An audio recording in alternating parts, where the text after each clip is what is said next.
අපි දන්න දීර්ඝ කාලයක් අපේ තියෙන අධ්‍යාපන ක්‍රමයේ පිළිබඳ අපේ හාමුදුරන් වහන්සේ අපි කවුරුවත් සෑහීමකටපත් වෙන්නේ නැහැ. මේක දෙමව්පියන්ට බරක් වුණු අධ්‍යාපන ක්‍රමයක්. දරුවන්ට දුකක් වුණු අධ්‍යාපන ක්‍රමයක්.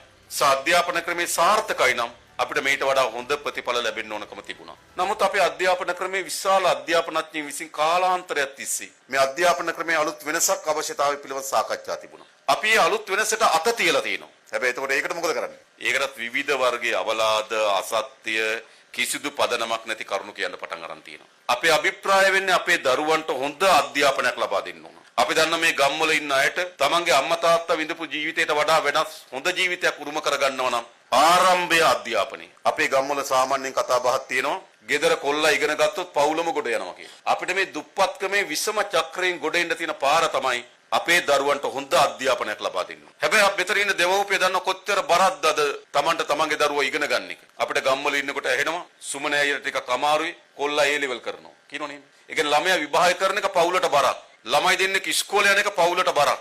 දරුවන්ට ජීවිතයක් නේ. ඒ නිසා අපි හොඳ ජාත්‍යන්තරව ලෝකේ ඕනෑම රටක් එක්ක හැප්පෙන්න පුළුවන් ගුණාත්මක හොඳ අධ්‍යාපනයක් අපේ දරුවන්ට දෙන්න ඕන. අපි ඒකට වෙනස්කම් ඇති කරනවා. කවුරු මොන විදිහට ඒ වෙනස්කම් අකුලන්න උත්සාහ කරත් අපි ඒ වෙනස්කම් ඇති කරන අධ්‍යාපනය